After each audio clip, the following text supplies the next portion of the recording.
Hi folks, this is Siobhan Bogues from the Lighthouse Centre in Belfast, and I'm talking to you today from outside the Closters, which is right up on a hill at the Bronx in New York City. Beautiful, beautiful museum that has all kinds of medieval art and cloisters from the medieval era. Absolutely beautiful. And the reason I'm making this video today is because I've just come back from a retreat with my teacher Harshada Wagner and wonderful people from the living meditation community here in New York.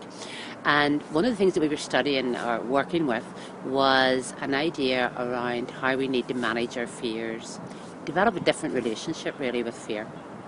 And so for the last year or so, I have been thinking of making a video and beginning to do videos for the Lighthouse just to update people on what's going on. But what has held me back has been fear. A fear of, what people might think, a fear of getting it wrong, I don't know, all of that stuff, all those kind of fears that hold us back from doing all kinds of things.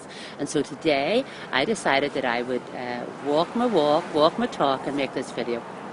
And really just share with you some of the really insights that I had about fear over this weekend that I just find really helpful. The first is fairly obvious maybe, and that is that our fears are born of the imagination. Our fears are real, and listening to our fears and living our lives according to the kind of stories that our fears take us is kind of like just as valid as imagining that there's a leprechaun here in my shoulder and it's telling me what to do and me taking instruction from it. Their fears are just constructs of the mind, and to think that for so much of our lives we follow the instructions of our fears, this imaginary construct, is incredible when we think about it like that. The second big insight for me really is that very often we listen to our fears because we're frightened of moving forwards, even when the situation that we're in is really painful. But listening to our fears does not do anything other than prolong the length of time that we'll be in pain. It doesn't improve our situation, it simply prolongs the pain. So not leaving that job because you're afraid if you'll ever get another one, even though that job is eating you alive. Staying in a relationship that is abusive or is loveless because you're afraid of being alone. All of those things do not make the pain go away, they just make the pain last that bit longer. And then the third thing that really has struck me over the weekend has been how if we do not listen to our fears, if we change our relationship with our fears, then we bring our dreams much closer. Then we can live the life of our dreams, Living by our fears just delays living by our dreams.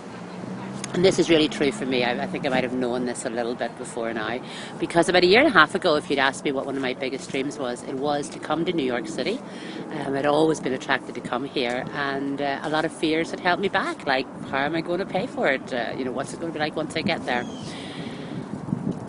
Instead of listening to those fears, over the last couple of years, I just focused unwaveringly on the dream that I was going to New York and a belief that I would get there, one way or another. And here in March 2014, this is my third visit in a year to this wonderful, wonderful city.